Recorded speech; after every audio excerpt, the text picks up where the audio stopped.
वो जिन हालातों से गुजरी है उसका कोई असर नहीं हुआ यहाँ पर। ये उस पर नहीं हुआ होगा, कोई फर्क नहीं पड़ रहा आपको। आपकी आत्मा नहीं कांप रही है?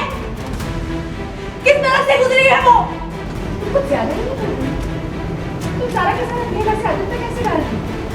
भूल गई हो, तुम्हारी बेटी भी कोई दूध की धुली हुई नहीं, पहले से ही बिगड़ी हुई थी। आप चुप रहिए, खबरदार जो मेरे बीच में बोली। तो तुम ये कह रही हो कि तुम पुलिस बुला? सीरियल मंगल लक्ष्मी में अब मंगल को चाहिए अक्षत और ईशाना की कस्टडी। आपने जब मुझे इस घर से निकाला था, मेरे बच्चे छीने थे मुझसे, तब मुझसे तो यही पूछा था कि क्या है तुम्हारे पास, बच्चों को कहाँ रखोगी? हाँ, तब सचमुच मेरे पास कुछ नहीं था, लेकिन आज मैंने अपने आप को इतना काबिल बना लिया कि मेरे बच्चे मेरे पास दुनिया की सारी सुविधा के साथ रह सकते हैं। वेल, ईशाना के गायब होने के बाद मंगल बहुत परेशान हुई है और फाइनली अब वो ईशाना को लेकर घर आ गई है, जहाँ पर वो आदित्य को बहुत कुछ सुनाती है। मुसीबत टल गई, ईशाना घर आ गई, सब सही हो गया आपके लिए। वो जिन हालातों से गुजरी है उसका कोई असर नहीं हुआ यहाँ पर। ये उस पर नहीं हुआ होगा। वो जिन हालातों से गुजरी है उसका कोई असर नहीं हुआ यहाँ पर। ये उस पर नहीं हुआ होगा। अरे उसके साथ क्या कुछ हो जाता। एक खतरनाक गिरोह ने हमारी बेटी को पकड़ लिया था और नशे की हालत में उसको बॉर्डर के पार भेज रहे थे।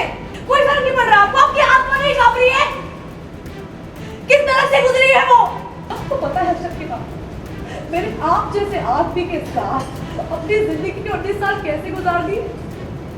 क्योंकि मुझे लगता था कि भले ही आदमी मुझे प्यार करे ना करे, मेरी कदर करे ना करे, लेकिन ये आदमी कम से कम एक अच्छा पिता तो है, अपने बच्चों की परवाह करता है, उनकी कदर करता है, उनका अपनी जान छिड़कता है।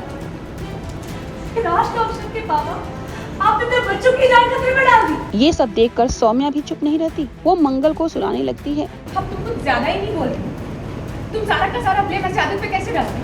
भूल गई हो, तुम्हारी बेटी भी कोई दूध की धुली हुई नहीं, पहले से ही बिगड़ी हुई थी। आप चुप रहिए, खबरदार जो मेरे बीच में बोली। मैं ईशाना के पापा से बात कर रही हूँ, आपसे नहीं। आपको ये कहते हुए शायद याद नहीं आया होगा, लेकिन मुझे अच्छे से याद कि 6 महीने के एक एक दिन मैंने आपकी दी हुई चुनौती का सामना करने में गुजार दिए। आपको ये कहते हुए शायद याद नहीं आया होगा, लेकिन मुझे अच्छे से याद कि 6 महीने के एक एक दिन मैंने आपकी दी हुई चुनौती का सामना करने में गुजार दिए। वेल, इन सब के बीच मंगल करती है एक बड़ी डिमांड और कहती है कि अब मैं बिल्कुल ठीक हो चुकी हूँ और मुझे दोनों बच्चे की कस्टडी चाहिए, जिसे सुनकर सभी हो जाते हैं शॉक। आपने जब मुझे इस घर से निकाला था, मेरे बच्चे छीने थे मुझसे, तब मुझसे तो यही पूछा था कि क्या है तुम्हारे पास, बच्चों को कहाँ रखोगी? हाँ, तब सचमुच मेरे पास कुछ नहीं था, लेकिन आज मैंने अपने आप को इतना काबिल बना लिया कि मेरे बच्चे मेरे पास दुनिया की सारी सुविधा के साथ रह सकते हैं।